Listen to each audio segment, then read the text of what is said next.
కార్యక్రమాన్ని ప్రారంభించే ముందుగా గురువుగారికి ధన్యవాదాలు తెలుపుకుంటూ, మరి ఈరోజు ఈ కార్యక్రమంలో పాల్గొన్న అందరికీ కూడా కృతజ్ఞతలండి. మరి మనం ఈరోజు ఇంకొంచెం ఆత్మ గురించి, మరి ఆత్మస్థితిలో ఉన్న వాళ్ళకి ఆత్మవిశ్వాసం ఎలా పెరుగుతుంది, వాళ్ళ ప్రవర్తన ఎలా ఉంటుందో మనం తెలుసుకుందాం. మరి గురువులు మనకి నువ్వు శరీరానివి కాదు ఆత్మవి అని చెప్పినప్పటి నుంచి మరి కొద్దిగా అంటే గత జన్మ వాసనల వల్ల కొంచెం కొంచెంగా మనసు ప్రభావంలో ఉన్నా మళ్ళా వెంటనే ధ్యానం చేసిన జ్ఞానం పొందిన మళ్ళా నేను ఆత్మని అనే ఎరుకలోకి వస్తాం. ఎందుకంటే ఇది సత్యం కాబట్టి, సత్యమైన జీవితంలోకి వచ్చిన మనకి ఇది సత్యము అని నమ్మగలిగాం. నమ్మకం ఎప్పుడైతే వచ్చిందో ఆ విధంగా జీవించడానికి మనం ప్రయత్నిస్తూ ఉంటాం. నమ్మకమే లేకపోయిన వారు ఆ ప్రయత్నాలు చెయ్యరు. ఎవరు నమ్మకం లేని వాళ్ళు అంటే గురువు చెప్పినా, నువ్వు ఆత్మవి అని చెప్పినా నమ్మకం లేక ఇంకా జీవితం అంతా శరీరం కోసం, మనసు కోసం పాటు పడుతూ ఉంటారు. వాళ్ళ కోరికలు అలాగే ఉంటాయి. వాళ్ళ ధ్యానంలో కూడా అదే కోరికతో ధ్యానం చేస్తూ ఉంటారు. మరి మనం ధ్యాన మార్గంలోకి ఎందుకు వచ్చాము? గురువు వచ్చినప్పటి నుంచి మనము ఆలోచించాలి. మరి ఇన్ని సంవత్సరాల నుంచి ఈ బోధలు అన్నీ వింటే మరి మోక్షము అనే పదం అందరూ తేలిగ్గా వాడేస్తున్నారు. మరి ఆ మోక్షం కావాలి అంటే భగవంతుడు మరి గురువులు ఒకటే చెప్తారు, ప్రాపంచిక విషయాల్లో మోహం వదిలితేనే ఆత్మ విషయంలో నువ్వు బాగా నేర్చుకోగలుగుతావు, ఆ జ్ఞానం పెంచుకోగలుగుతావు. నేను ఆత్మని అని అనుకుంటే సరిపోదు మనకి. మరి జ్ఞానం పెంచుకుంటే మనం జ్ఞానం పెంచుకున్న కొద్దీ మన ప్రవర్తన ఎట్లా ఉంటుందంటే నేను ఆత్మని అన్నట్టు ప్రవర్తన. మరి ఈ ప్రవర్తనకి ఉదాహరణ చెప్పుకోవాలి అంటే ఒకటేనండి, ఎంత పని ఉన్నా, ఎంత సమస్య ఉన్నా మరి కంగారు పడకుండా, ప్రతి దానికి కూడా కంగారు పడకుండా ఆ పనిని పూర్తి చేస్తారు. నేను ఎప్పుడు రాగరోగాన్ని కనిపెడుతూ ఉంటాను. ఎంత పని ఉన్నా మిన్ను మిరుగు మీద పడినట్టు మరి చక్కగా దానికి సాల్వేషన్ చేసేస్తూ ఉంటారు. మరి నాకైతే ఇంకా కొంచెం కంగారు ఉంటుంది, ఎట్లాగా ఈ పని ఎలా పూర్తి చేయాలి అని ఆలోచిస్తూ, ఇక నా ఆలోచన పరిధి ఇంకా నేను అంతకంటే ఆలోచించలేనప్పుడు సార్కి చెప్తూ ఉంటాను, సరే చూద్దాంలే చేద్దాంలే అని మొత్తానికి ఆ పని పూర్తి చేస్తారు. ఇక్కడ మనం గమనించవలసింది ఏంటి అంటే ఆత్మస్థితిలో ఉన్నవారికి, ఆత్మ పైన విశ్వాసం ఉన్నవారే ఆత్మస్థితిలో జీవించగలరు. అలాంటి వారు ఏ పనైనా సాధించగలరు. మనం చూడండి, గాలి వీస్తే ఒక చిన్న ఉదాహరణ చెప్పారు మహాత్ములు. ఏంట ఉదాహరణ అంటే గాలి వీస్తేనట ఆకులు కదిలిపోతాయట, కానీ మాను కదలదు. ఎందుకు కదలదు? మాను బలంగా ఉంటుంది, ఆకులు కొంచెం తేలిగ్గా ఉంటాయి. అంటే ఇక్కడ వాళ్ళు చెప్పిన ఉపమానం ఏమిటి అంటే జ్ఞానంతో బలమైన వాళ్ళు చెలించరు, జ్ఞానం లేని బలహీనులు అన్ని విషయాలకి చెలించిపోతూ ఉంటారు.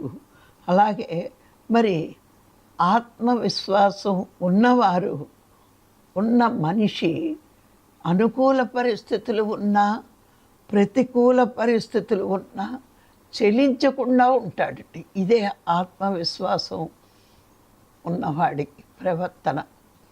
ఆ పరిస్థితులు వాళ్ళకి అనుకూలంగా ఉన్నా, ప్రతికూలంగా ఉన్నా చెలించరు. మరి జ్ఞానం లేకుండా ఆత్మ పైన విశ్వాసం లేని మానవులు ఎట్లా ఉంటారంటే, ఎవరైనా దూషిస్తే చలించిపోయే రాగం, కోపం, ఇవన్నీ శరీరం మీద, మనసు మీద అనురాగంతో అవతల వ్యక్తి మీద ఎంతో కోపించుకుంటారు. వీలైతే ప్రతీకారం తీర్చుకోవాలి అనుకుంటారు. కానీ ఒక ఆత్మజ్ఞాని అనంతమైన ఆత్మ మీద విశ్వాసం ఉంది. తాను ఆత్మని అని గురువు చెప్పాక నమ్మినవాడు ఆత్మగా జీవించాలని, ఈ పరిస్థితులు వచ్చినప్పుడే వాళ్ళు తట్టుకుని నిలబడుతూ ఉంటారు. మరి ఎవరికి జ్ఞానం పొందుతూ ఆత్మవిశ్వాసాన్ని పెంచుకోగలరు? ఒక్కటేనండి, మనకు జ్ఞానం పెరిగే కొద్దీ ఆత్మ మీద ఆసక్తి పెరుగుతూ ఉంటుంది. మరి ఇలాంటి వాళ్ళు ఎవరు పెంచుకోగలరు అంటే, హింస మానిన వాడే జ్ఞానం పొందగలడు అని మరి మొట్టమొదటిగా మనకు చెప్పింది మహాత్ములదే. నువ్వు శారీరకంగా కానీ మానసికంగా కానీ హింసని వదలాలి. ఎందుకు అంటే అందరూ ఆత్మస్వరూపులే అని నీకు మొట్టమొదట చెప్పినప్పుడు ఎవరి మీద ద్వేషం పెంచుకుంటావు, ఎవరిని హింసిస్తావు అని చాలా విషయాలు మనకి వివరంగా చెప్పడం జరిగింది. అది నువ్వు ఒక్కటి వదలగలిగితే నీ జ్ఞానం పెరుగుతుంది. మరి అది కాకుండా ఇంకా నీ జీవన విధానం, చాలా మాటలు ఇప్పుడు చెప్పారు. శూన్యం పరిశూన్యానికి ముందు మరి చంచలం నిశ్చలం నిర్మలము అని. అంటే నిర్మలం అవ్వడము అంటే పవిత్రత పాటించిన వాడికి. మరి ఎందుకు పవిత్రత పాటించాలి అంటే, పరమాత్మ మనల్ని ప్రేమించేది ఈ బాహ్య జగత్తులో మన ప్రవర్తనే చూస్తాడు ఆయన. ఆ మన ప్రవర్తన చూస్తాడు కాబట్టే మనం పవిత్రమైన జీవనం జీవించగలిగితే మనసు చాలా శుద్ధత్వంలో పొంది అది ప్రపంచం వైపు ఉండి ఆత్మ వైపు తిరిగి ఆత్మలో లయం అవడానికి కారణమవుతుంది. మనసును తీసి ఎక్కడా పెట్టమండి మనం. మనసు లేని మానవుడు ఉంటాడు, కానీ ఆ మానవుడు ప్రపంచం వైపు ఉంటాడు. ఎందుకు ప్రపంచం వైపు వెళ్తున్నాడు? వెళ్తే లాభం నష్టం ఏంటి అంటే, ప్రపంచం వైపు మనసు పెట్టిన మానవుడికి జీవపాపం వదలదు. నేను జీవుణ్ణి అని అనుకుంటాడు, కానీ ఆత్మ వైపు మనసును తిప్పినవాడు తాను ఆత్మని అనుకుంటాడు. దీనికి మీకు రాఘరావు గారు ఒక ఉదాహరణ కూడా చెప్పారు. భ్రమర కీటక నాయం అంటే, కీటకాన్ని గూట్లో పెట్టి భ్రమరం జుమ్మంటుంది. అది భ్రమరాన్ని తప్పించి దేన్ని చూడదు కాబట్టి తాను కూడా భ్రమరంగా మారిపోతుంది అని మీకు ఒక దాంట్లో ఉదాహరణగా చెప్పారు. అట్లాగే మన మనస్సు ప్రపంచం వైపు తిరిగినప్పుడు జీవభావంతో ఉండి చంచల బుద్ధితో ఉండి జ్ఞానం పొందే అవకాశమే ఉండదు. ఈరోజు జ్ఞానం పొందలేకపోతున్నారు అంటే, పత్రికారు మనందరికీ ఒకటే క్లాస్ చెప్పారు, ఒకటే ధ్యానం చెప్పారు. ఏమిటి అంటే, అందరికీ శ్వాస మీద చేసే చెప్పారు. అందరినీ మీరు శరీరం కాదు ఆత్మలని చెప్పారు. ఈ రెండు పట్టుకున్నవాడు, గురువు మీద నమ్మకం విశ్వాసం ఉన్నవాడు ఆ శ్వాస మీద ధ్యాసే చేశారు. అంతకంటే వేరే ధ్యానాలు చేయలేదు. నిజమే కదా, విచారణ చేసుకోండి, మీకు అర్థమవుతుంది. అంటే ఆత్మని నేను అంటే, ఆత్మ అంటే నశింపు లేనిది. ఆ నశింపు లేనిది శరీరమా, మనసా, బుద్ధ, ఆత్మ. ఈ నాలుగిట్ల గురించి విచారణ చేసుకుంటే శరీరము, మనసు, బుద్ధి నశిస్తుంది, ఆత్మ నశించదు. ఏదైతే నశించనదో అది నేను అని గురువు చెప్పాడు. కాబట్టి నేను ఆత్మని, నేను శరీరం కాదు, మనసు కాదు, బుద్ధి కాదు. ఈ మూడు జీవభావాన్ని కలిగిస్తాయి. ఆత్మ ఒక్కటే దైవభావాన్ని కలిగిస్తుంది. అందుకని ఈ మనసు అనేది నేను ప్రపంచం వైపు తిప్పినప్పుడు నాకు జీవభావం వస్తుంది. సాధనలో నేను ఆత్మ వైపు తిప్పినప్పుడు దైవభావనతో ఉంటున్నాను. ఇక మనసు అలా మెల్లిమెల్లిగా మెల్లిమెల్లిగా సాధనలోకి వచ్చి మన దృష్టి ఆత్మ వైపు తిప్పినప్పుడు మనకి ప్రపంచం వైపు తిప్పిన ఈ మనసు ఆత్మ వైపు తిప్పినప్పుడు మనకి ఆత్మ జీవభావం పోయి ఆత్మభావంలోకి మనం వస్తాం. చూడండి, చీకటిలో ఉన్న మనిషికి ఏమీ కనిపించవు, ఏమీ తెలియదు. అలాగే ప్రపంచం వైపు తిరిగి మనసు ఉన్న మనిషికి ఏ జ్ఞానము, భగవంతుడంటే సరి అయిన అర్థము తెలియదు, అంతరార్థము తెలియదు. భగవంతుడంటే ఎవరో కూడా సరిగ్గా తెలియదు. ఎంతసేపు విగ్రహమే భగవంతుడు, నా పూజ గదిలో ఉన్న విగ్రహం, లేకపోతే మరి గుడిలో ఉన్నాడు అని అడుగుతూ ఉంటారు, చేస్తూ ఉంటారు, పూజ చేస్తూ ఉంటారు. మరి ఇలాగా భగవంతుడంటేనే సరి అయిన అవగాహన లేనప్పుడు మరి మనం భగవంతుడిలో ఎలా మారగలం? నువ్వు భగవంతుడు అంటే పూజ గదిలో విగ్రహంలా ఉండాలా, గుళ్ళో విగ్రహంలా ఉండాలా అని ఆలోచిస్తే మనకి ఇంకా జన్మైన జ్ఞానం లేనట్టే. మరి మనకున్న జ్ఞానం ఏంటి? ఈ సృష్టిని నడిపేది, సర్వజీవులని నడిపేది, అన్నిటిలోని భగవంతుడి యొక్క చైతన్యం ఉంది కాబట్టే ఈ సృష్టి ఇలా ఉంది. భగవంతుడంటే ఇచ్చేవాడు, పవిత్రంగా జనాలను ఉంచేవాడు. పవిత్రత ఉంటే కానీ నేను భగవంతుణ్ణి చేరలేను. జీవుడికి దేవుడికి మధ్యలో ఒక్కటే ఉందండి, ఏమిటంటే పవిత్రత. ప్రాపంచిక జీవితంలో ఎంత పవిత్రంగా జీవిస్తామో భగవంతుడికి అంత దగ్గరవుతామండి. ఒకే ఒక్క గీత ఉంది. ఆ గీత ఏంటి అంటే మనం జీవుడిగా ఉన్న మనం పవిత్రంగా జీవించగలిగితే దేవుడిగా ఎదగలం. అందుకే పతంజలి యోగ మార్గంలో యమనియమాలు రాసుకుంటూ వెళ్ళాడు. ఫస్ట్ అహింస, అపరిగ్రహము, అస్తేయము, ఈ 3 పవిత్రమైన జీవితానికి మెట్లు.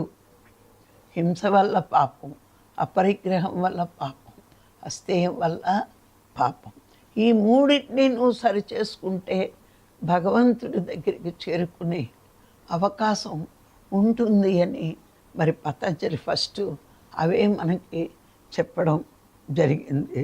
అంతరంగంలో మనకి ఎప్పుడైతే అంటే మన మనస్సులో పవిత్రత ఎప్పుడైతే కోల్పోతామో అప్పుడు మన మనస్సు నువ్వు ఎంత సాధనలో కూర్చోబెట్టినా అది బయటికే వెళ్తుంది. ఇక్కడ ఆలోచించండి, నాకు ఆలోచనలు వస్తున్నాయి, నా మనస్సు బయటే పరిగెడుతుందంటే ప్రతి ఒక్కరూ ఎవరికి వాళ్ళు విచారణ చేసుకుని గమనించవలసిన విషయం ఉంటుంది. అందుకే రమణ భగవాన్ ఎప్పుడు విచారణ అంటాడు.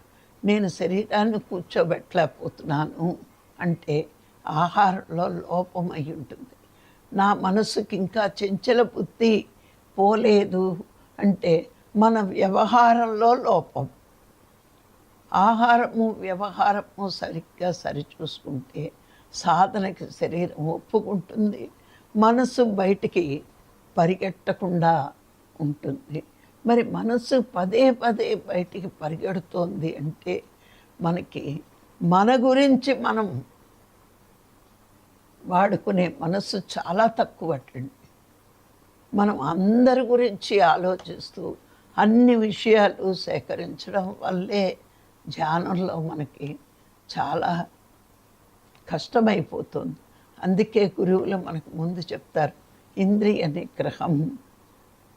ఎందుకు ఇంద్రియ నిగ్రహం ఉండాలి అంటే చెవుల ద్వారా, కళ్ళ ద్వారా, నోటి ద్వారా అన్నిటినీ సేకరించి మనసులో స్టోర్ చేసి అవి బయటికి పంపడం చాలా కష్టం.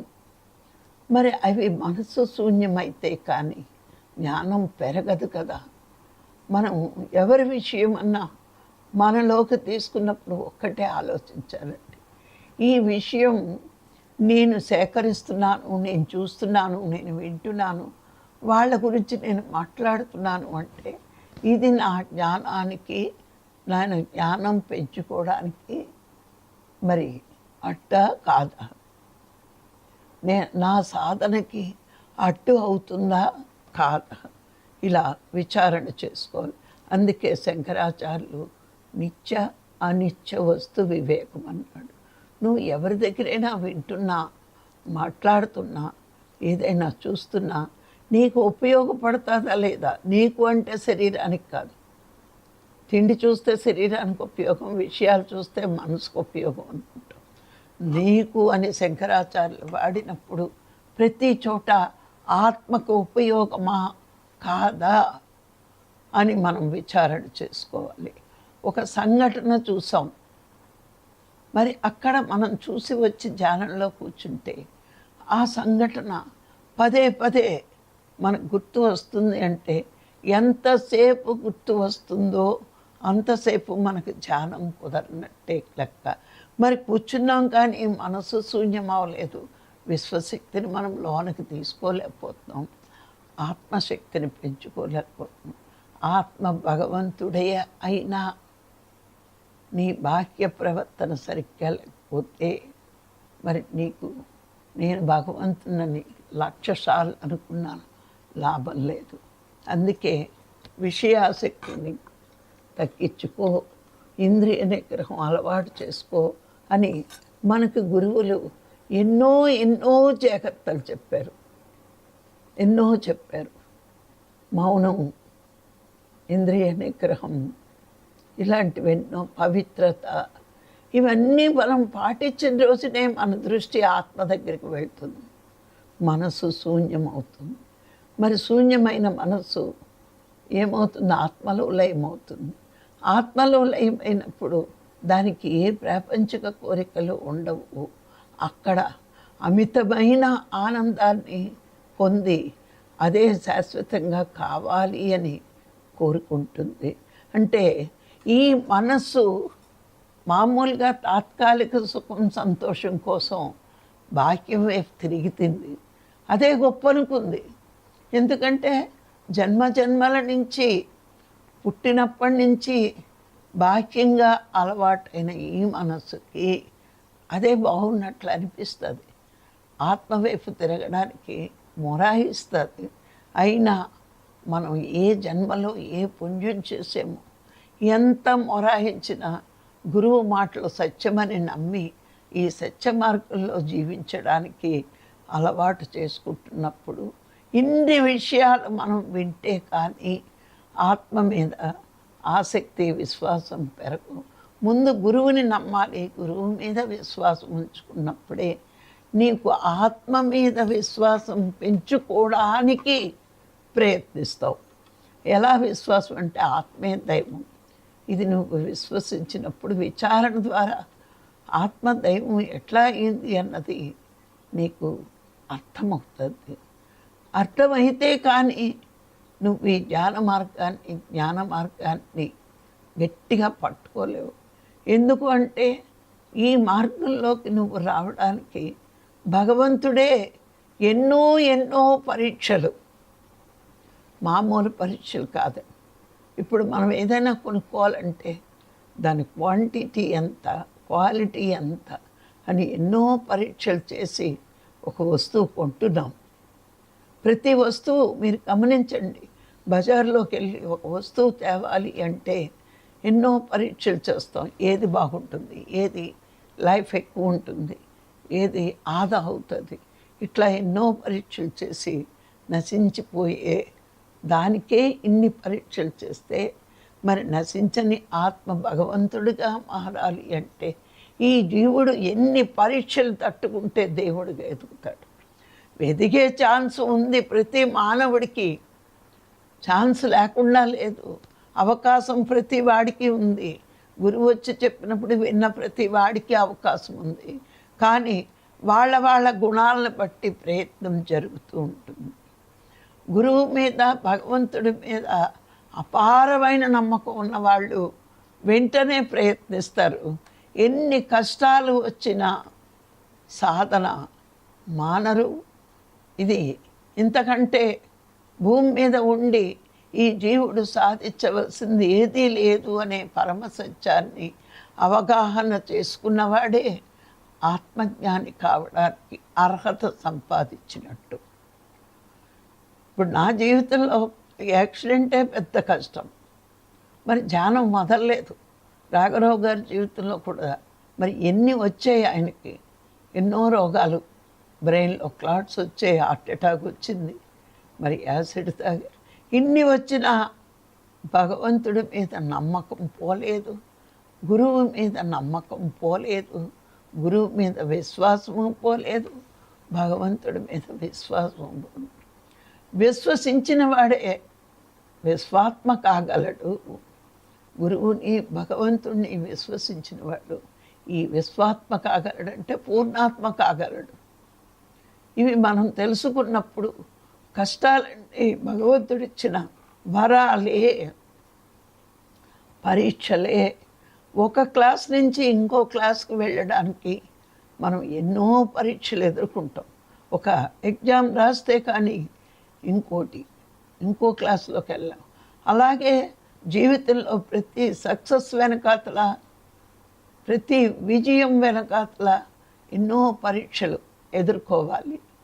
ఆ పరీక్షల్ని ఎదుర్కొంటేనే జీవితంలో, ప్రాపంచిక జీవితంలో కూడా విజయం ఉంటుంది. ఈ ప్రాపంచిక విజయాలన్నీ కూడా తాత్కాలికమైనవే, కానీ ఈ ఆధ్యాత్మిక విజయం ఉంది చూడండి, జీవుడు దేవుడుగా మారడం, ఇది శాశ్వతమైనది. ఈ శాశ్వతమైన విజయం కోసం భూమి మీద ఎన్ని కష్టాలైనా పడి సాధించగలగాలి.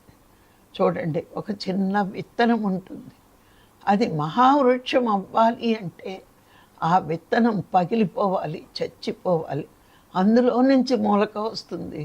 మొలక ఒక మహావృక్షం అవుతుంది. ఆ మహావృక్షాన్ని ఎవరూ కదిలించలేరు.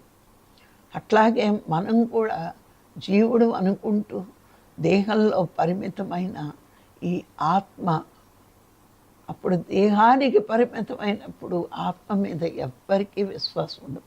అందుకే నేను సాధించగలనా లేదా అనే అనుమానం వ్యక్తం చేస్తారు. కానీ ఆత్మ మీద నమ్మకం, విశ్వాసం ఉన్న విశ్వాస పరులు నేను ఏదైనా సాధించగలను, నా ప్రయత్నంలో ఎప్పుడూ లోపం ఉండకూడదు. గురువు చెప్పాడు, నువ్వు ఆత్మవి అని, సాధన వల్ల తెలుసుకోగలవు అని కూడా చెప్పాడు. అందుకే నా సాధన, నా ప్రయత్నంలో నేను ఎప్పుడు బద్దకించను, సోమరిగా ఉండను. సోమరిగా ఉన్నదాన్ని కాదు నేను. సోమరిగా ఉన్నవాళ్ళు ఏదీ సాధించలేరట.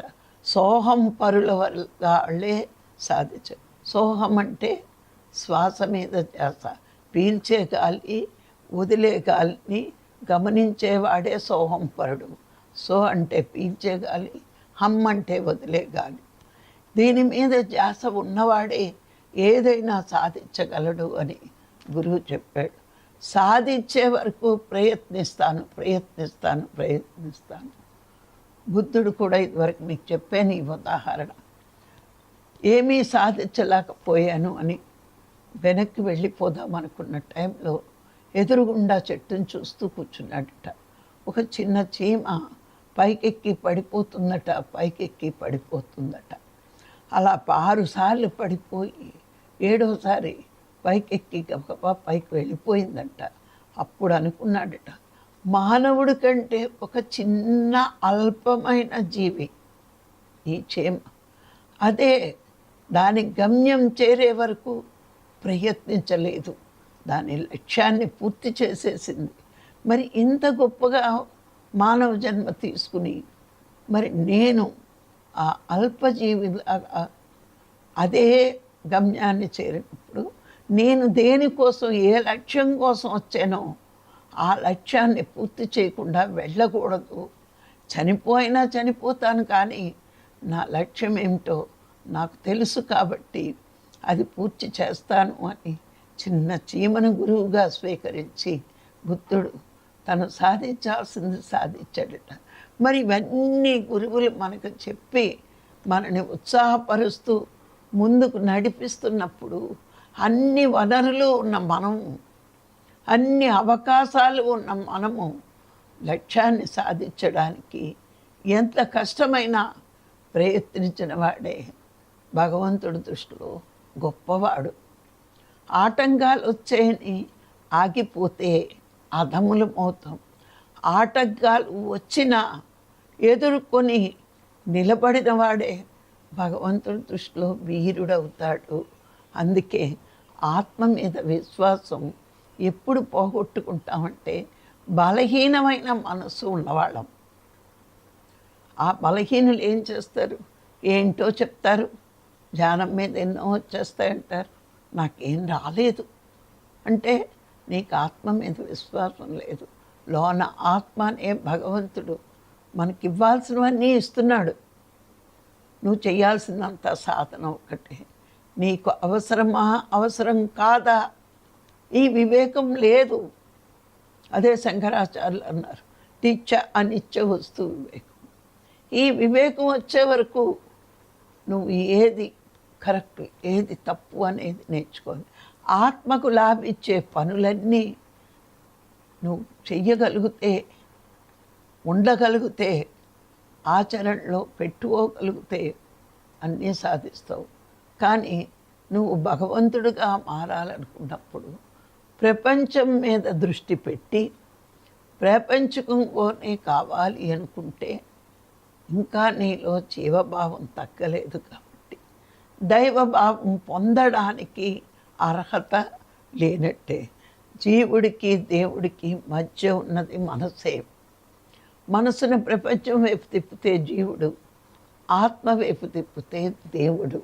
దైవంగా మారాల్సిన నువ్వు జీవుడిగా మిగిలిపోవడానికి కారణం ప్రపంచం మీద ఆసక్తి, జీవభావం నశించకపోవడం, గురువు చెప్పినా అర్థం కాకపోవడం, ఇవన్నీ కారణాలు నీకు. మరి ఇదే గురువు శిష్యులకి చెప్పినప్పుడు కొందరు శిష్యులు ఫాలో అయ్యి ముందుకెళ్ళిపోతున్నారు. అందుకే ఎవరిని చూసినా మనకి ఈ స్థాయికి వచ్చాక మనకు అర్థమవుతుంది, వీడికి జీవభావం ఉందా, దైవభావంలో జీవిస్తాడు. ఆత్మ మీద విశ్వాసం ఉన్నవాడు దైవంలా ఎదుగుతాడు, దైవభావంలో ఉంచుకుంటాడు మనసుని. ఆత్మ మీద విశ్వాసం లేని వారు జీవుల్లా జీవిస్తూ ప్రపంచంలో ఎలా ఉండాలో అలా బతికేస్తూ ఉంటారు. అందుకే మనం ఈ మార్గంలోకి వచ్చాము అంటే జీవుడిగా ఉండడానికి రాలేదు. జీవుడిగా ఉంటూ సాధన చేసి జ్ఞానం పెంచుకుంటూ పవిత్రమైన జీవితాన్ని జీవిస్తూ దైవంగా ఎదగడానికి వచ్చాం. దైవంగా ఎదగడానికి కావలసిన శక్తి అంతా కూడా ఆత్మలోనే నిక్షిప్తమైంది. దాన్ని పొందే మార్గమే ధ్యానం. ధ్యానం వల్ల మురికి అయిన మనసుని శుద్ధత్వంలో ఉంచుకుంటున్నాం. ఆ శుద్ధత్వం వచ్చేక కానీ మనము భగవంతుడి వైపు తిరగలేము. తిరిగినా మళ్ళీ వెనక్కి వచ్చేస్తూ ఉంటాం. అందుకే బాహ్యంగా కళ్ళు విప్పి శుద్ధత్వంలో ఉండాలి. కళ్ళు మూసుకుని మన మనస్సును ఆత్మ వైపు తిప్పి ఉంచాలి.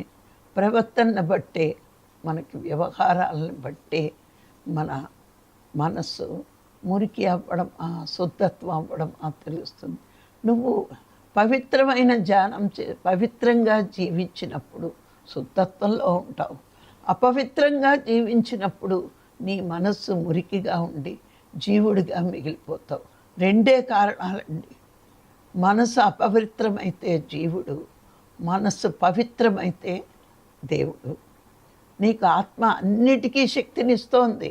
నువ్వు అపవిత్రంగా జీవించడానికి శక్తినిస్తుంది, పవిత్రంగా జీవించడానికి శక్తినిస్తుంది మనసు, ఆత్మ. కానీ ఇక్కడ రెండు ఉన్నాయి. అపవిత్రంగా జీవించిన వాడు జన్మలు కర్మలు జన్మచక్రంలో పడుతూ ఉంటాడు. పవిత్రంగా జీవించిన వాడు ఇప్పుడు మనం చెప్పుకున్నాం చూడండి, దైవంగా ఎదిగి మోక్షం పొందుతాడు.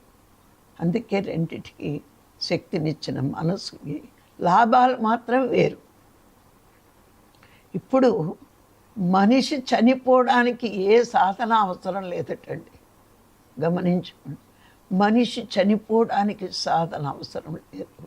స్థూల శరీరం చనిపోవడానికి ఏ సాధన కల్లా సూక్ష్మ శరీరమైన మన మనస్సుని నశింప చేసుకోవడానికే ఈ సాధన. ఆ సూక్ష్మ శరీరం పవిత్రంగా ఉంచుకోవడానికే ఈ సాధనలన్నీ. పవిత్రమైన మనసు దైవంగా మారిపోతాడు. అది ఆత్మ అన్నిటికీ శక్తినిస్తోంది అనే విశ్వాసాన్ని ఎప్పుడూ మనం కోల్పోకూడదు. నేను కూడా దైవంగా ఎదగగలను, మారగలను. అసలు ఆల్రెడీ దైవాలమయ్యే ఉన్నామండి. మనం దైవం కాకుండా లేము, దైవాలమే. కానీ శరీరము మనసు అనే తొడుగులతో, వాటి మీద భ్రాంతితో, అలవాటైన సంస్కారాలతో జీవుణ్ణి అనుకుంటున్నాం. కానీ తొడుగులు విప్పితే శరీరం కాదు ఆత్మని అని తెలుస్తుంది. ఎంతవరకు ఎలా ఉంటే దైవం అమ్ముతామో గురువు చెప్పాడు.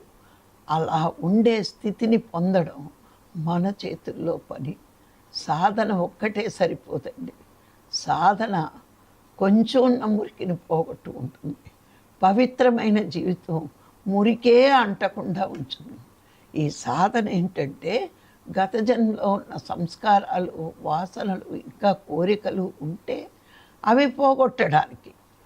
మరి పవిత్రమైన జీవితం ఏంటి? మురికే అంటకుండా బతకడానికి. ఈ రెండు ఎంత బాగా చేస్తామో అప్పుడు ఆత్మలమవుతాం. ఎప్పుడు కూడా భగవంతుడి మీద విశ్వాసం కోల్పోకూడదు. ఒకటే చెప్తున్నాను, ఏంటో ఈ మాయదారి దేవుడు అంటారు. ఒక మాట టక్మని వాడేస్తున్నారు అందరూ. మాయదారి దేవుడు ఏంటి? దేవుడు ఎప్పుడూ మంచివాడే. నీ మనసే మాయదారి మనసు. అంటే మాయకి వశమై దారి తెలియక ప్రపంచం వైపు తిరుగుతుంది. మనసు మాయదారిది, మాయకి వశమైంది. ఆత్మ కాదు, ఆత్మ మాయకి వశమవుతూ నువ్వు ఆత్మగా జీవిస్తే నిన్ను ఏ మాయ ఏది చెయ్యలేదు. అందుకే రెండిటికి కారణం మనసే. నా మనసు ప్రపంచంలో కోరుకుంటే జీవభావం, జీవుణ్ణి, జన్మలు, కర్మలు. ఆత్మ తిరిగి ఆత్మపైన విశ్వాసం ఉంచి ఈ ఆత్మ నన్ను దైవంగా మార్చగలదు అనే విశ్వసించిన వాడు దైవంగా మారిపోతాడు. ఇదేనండి కారణం. అందుకే ఒక్కొక్క స్టెప్పు గురువులు చెప్పింది మన ముందే ఉంది. కానీ మన జ్ఞాన పరిధి పెంచుకున్నప్పుడు మనము ఒక్కొక్క స్టెప్పు ఎక్కుతూ ఇక జీవుడిగా చచ్చిపోవాలి, దేవుడిగా ఎదిగిపోవాలి. నేను జీవుడిని కాదు, నేనే దైవాన్ని, నేను ఆత్మని. ఈ విశ్వాసం ఎప్పుడూ మనం కోల్పోకుండా ఉంటే గొప్ప గొప్ప అన్నీ సాధించగలిగే శక్తి మనకి వస్తుంది. అలా రావాలనే మన రోజు ఈ ప్రయత్నం మరిచిపోకుండా ప్రయత్నిస్తూనే ఉంటాం. అర్థమైందండి? మరి ఈరోజు ఈ అవకాశం ఇచ్చిన మీ అందరికీ మరొకసారి ధన్యవాదాలు. Thank you.